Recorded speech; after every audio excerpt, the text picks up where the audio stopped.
rebonjour, on se retrouve aujourd'hui au championnat de France pour la profile de Vincent. Vincent, une année longue, une année sous le signe de l'effort, mais une année qui se termine bien. Ouais, bah fallait profiter du chômage tant qu'on pouvait. Hein. Terrible. Ça va être tryhard le dernier deck que je pouvais tryhard, et puis après là ça va être au taf, ça va être comme ça. Hein. Donc du coup CDF, ça s'est relativement bien passé, même plutôt bien passé. Ouais, je finis le premier jour en X1. Ouais. Du coup je suis assez serein sur la 2, je sais que je peux en perdre 2 entre guillemets, j'en perds qu'une. Je pense que c'est vraiment le prix du paiement. Du coup voilà, ça se passe bien. Les match-ups, c'est les match-ups que je m'attendais, je me suis tapé du Branded, du Snake Eye.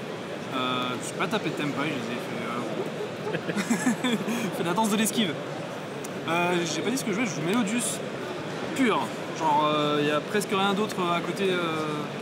Il n'y a aucune autre engine à côté en tout cas, ça c'est sûr.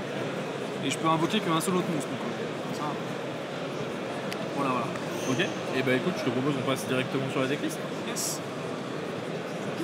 Magnifique token. Une pluie de tokens. Let's go. Alors du coup, dans l'évidence même, on commence par 3 refrains. One card combo. Couplé, pas one card combo, mais nécessaire quand même à jouer x3 parce que cette carte là elle est trop forte, faut aller la chercher. C'est la carte qui permet aussi de faire du follow-up parce que tu as ces deux là sur la scale, tu vas tuto, tu actives, tu utilises ces deux là direct, t'as pas besoin d'utiliser tes body, tu utilises tes scales, enfin, c'est un énorme follow-up et tout. C'est le début. Et bon, je sais pas comment on dit first en italien, first movement à solo, hein. Speed du deck qui lock en Melodius, mais du coup ça aide à faire le one card.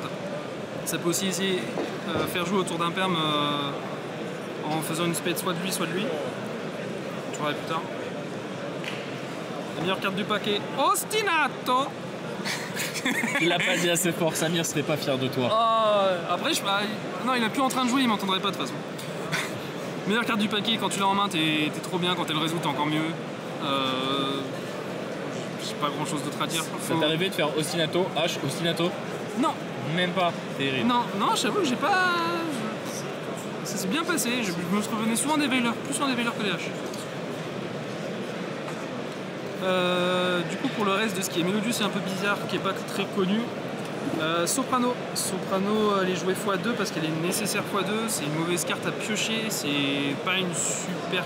Enfin, et elle est nécessaire pour un combo au moins x2. Du coup c'est pour ça que le ratio il est correct. Quand elle est SP, elle va récupérer un Melodius du cimetière et en hard et en soft once per turn, je peux faire une fusion avec. Du coup je la recycle, je fais plusieurs fusions et puis plus de fusion et on est content. Du coup quand on fait 10 barrières, on colle fusion, on colle pas pendule. Ça m'est arrivé. Ouais. C'est comme ça arrive. La pute du paquet.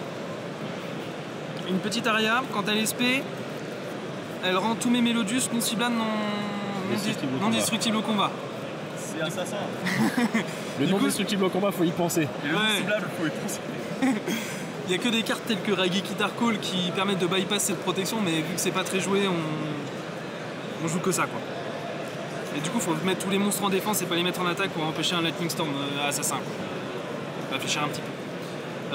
Il y en a une qui est en parallèle de ça qui protège que de la destruction en fait de carte, mais elle n'est pas jouée parce qu'à niveau 5 elle casse les couilles. Ensuite la grosse, la Chopina, on l'invoque avec Baka la fusion 7. Elle permet de recycler son Herald, elle permet de recycler ses cartes, de faire du follow-up. Et c'est aussi une Maestra, c'est important pour les fusions. Je joue que 2 Sonata et une Canon. Une Canon c'est par rapport à faire Baguska, combo Baguska, tu as besoin d'une spé inhérente niveau 4, du coup c'est elle.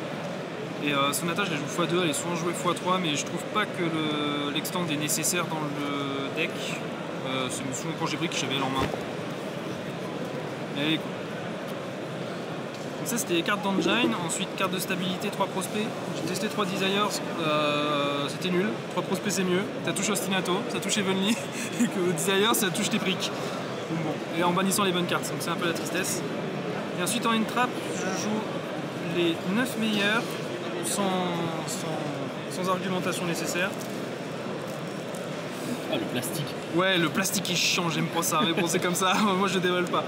Je jouais 3 Ghost Ogre parce que c'est la jungle, ça reste utile contre Snake Eyes. Une de mes antis contre Snake Eyes, c'est plutôt la Happaloosa. Du coup, si elle n'est pas faite par Mascarena, elle me permet de gérer la Happaloosa. Ça permet de créer des setups où le gars il est pas à l'aise et du coup de pouvoir moi passer par au-dessus. C'est aussi utile pour mon Branded, contrairement à d'autres cartes genre Nibiru. Du coup, j'étais bien content de l'avoir celle-là. Et j'ai encore un autre playset d'Entrap, c'est le Herald, donc ça c'est exclusif au deck fait. Negeta Nefer, c'est les gammas quoi. C'est les gammas, ça coûte cher, du coup c'est parfois des sets go second. Si j'ai des Entraps pertinentes, si mes free spots sont pertinents, elle est souvent des sets go second. Mais sinon, elle est beaucoup trop forte, c'est cross out. Enfin, voilà. Et les one-off de la chance, les one-off de la triche, petit call-by et petite rivalry. Pas trop d'explications, je joue un deck full fait. À un moment, on abuse des bonnes cartes. C'est beau une floodgate quand même. Ouais, c'est beau. Tu sais combien de fois je les flippe? Vas-y. Bah, une seule fois, on enchaîne un Lightning Storm. Putain, c'est terrible. Pas très utile quoi du coup. Après les match-up ils aident pas. Hein. Je me suis tapé 2 Salas, 2 Labyrinthes. Je t'avoue que la rivalry elle a dégagé. En extra deck, je jouais 3 Baka. J'en jouais pas 2, j'en jouais bien 3. Parce que 2, je trouvais que le grind était nécessaire. Et il était vraiment nécessaire. C'est vraiment trop fort d'en avoir 3. Le grind il arrive facilement, il arrive souvent. Voilà, la carte est trop forte. Je jouais 2 étoiles. J'aurais pu en jouer qu'une, mais j'avais peur de Unicorn bonne étoile. Donc c'est pour ça que le ratio de 2 était nécessaire. J'ai invoqué une fois les 2, mais justement parce que j'avais la deuxième, sinon j'aurais pu carrément ne pas l'invoquer et m'en passer. Mais voilà, la carte est aussi trop forte, hein, elle est dans le N-board. Je jouais 2 Schuberta, limite j'en avais envie de 3, celle-là, parce que vraiment elle a que des decks à la cimetière. Mais du coup elle se recycle facilement, généralement je termine avec... enfin, généralement, je termine avec ça, et puis la bonne petite Aria aussi en prime, qui est juste là. Ça c'est one card combo Ostinato quand je suis contre un deck qui perd pas sur Babushka. Solide sur les appuis, le gars il voit ça, il se coupe, hein. Il réfléchit pas des fois. Donc je jouais qu'une seule lien, elle m'a manqué de jouer la deuxième de temps en temps. J'ai quand même pu gagner sans avoir la deuxième, mais elle aurait pu être sympa dans des situations de grind aussi. C'est là, l'argument licorne elle compte pas trop parce que vraiment si le gars il me licorne, ça veut dire que je suis go second et go second je la sors très peu. Je sors plutôt les autres liens. Je joue cette Melodius là, c'est par rapport à Tempai. Elle n'est pas destructible au combat, pas destructible par effet de carte, et je ne prends pas de dommages de combat impliquant cette carte. Du coup, si j'ai que elle sur le terrain, même si le fou en attaque, il peut pas m'OTK à travers ça. Il est designé pour pas mourir dessus quoi. Ouais, c'est un peu ça. Elle se fait quand même gérer, je suis pas tombé contre un seul Tempai, du coup sa seule utilisation c'était Prospérité. Ensuite je jouais un Gravity Controller, c'est par rapport au one card Ostinato. Si j'ai vraiment que Ostinato, je fais ça en extra Monster Zone, je vais le mettre comme ça. Et du coup si je me fais un perm ça, je fais Controller et du coup je peux respect du cimetière avec la Bacha et essayer de comboter un petit peu, même si je suis assez limité vu que j'ai fait une invocation qui n'est pas Melodius. Ça existe, il faut quand même la jouer je pense par rapport à ce plan de jeu là. Petit Baguska parce que c'est une partie de mon N-board et en même temps fuck Branded. Une espie, parce que c'est fort. Une lune elle est obligatoire, elle permet de out skill drain. C'est la seule lien générique que je joue qui peut péter une carte sur le terrain et qui est light, du coup je peux l'activer en ayant fait Chopina. Et ça c'est important parce que Chopina elle est nécessaire aussi pour faire du CA, du coup c'est vraiment important de la jouer. Et gérer skill drain c'est vraiment important aussi parce qu'elle est beaucoup jouée en ce moment. Je joue un petit lézard. Le but de cette carte, c'est si je me prends Nibiru et que j'ai pas fait d'effet de autre, ou alors si je sais pas, un Salamangrette m'invoque comme par hasard un monstre feu sur mon terrain et qu'il essaie de me casser les couilles. Deux niveaux, je le banne, je monte le niveau l'attaque d'un autre monstre et je pioche une carte et je peux activer Ostinato derrière. Pas souvent, je l'ai activé qu'une fois je crois. Et un petit Typhoon, alors c'était soit ça, soit Chaos Angel, parce que je peux faire très facilement 7 plus 3, mais ça arrive très peu, et cette carte-là elle aurait pu venir sur le 3v3 que j'ai fait la veille, du coup je me suis dit que celle-là était plus intéressante que Chaos Angel, mais même là elle n'a pas été très utile. Elle a existé, mais... Et pour le side, Du coup, le plan de jeu contre Snake Eye Go Second,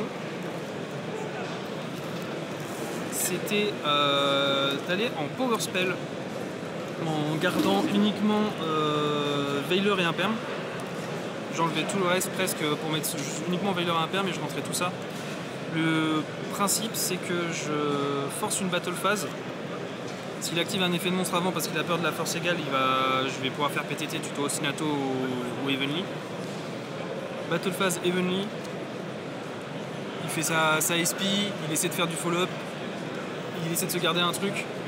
Et après je fais mon board tout de même parce que j'ai quand même le board il est presque plus inexistant. Moi j'essaie de placer le mien, je fais Schuberta qui bannit tout son board et ensuite je fais étoile, j'attends que la SP elle revient et après je déclare étoile, je bounce la SP, le monstre qu'il avait invoqué et j'ai contrôle du board et lui il a pas ses ressources qu'il pensait avoir.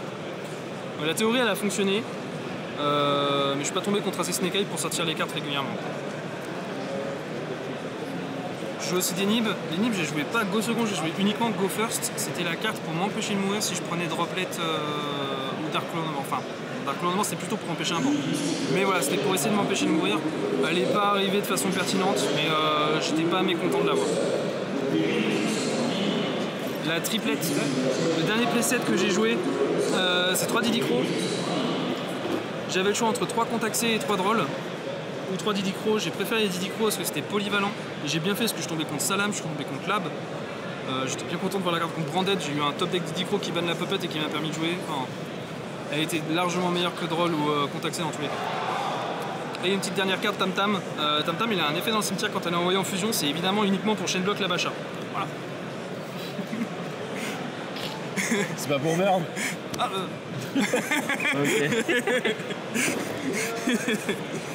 Merci pour cette profile. Est-ce que tu as des remerciements? Remerciements à la DAC qui m'a prêté des cartes qui brillent beaucoup. Remerciements à la team parce que sans elle je serais pas là, concrètement. Je note au juge qui m'emmène et qui me ramène gratuitement. Voilà. C'est déjà pas mal. Ouais, c'est déjà pas mal. Eh ben écoute, merci pour ta profile Vincent. Passe une bonne journée et puis on se retrouve prochainement pour le CDR. Salut. Allez, ciao. Ciao.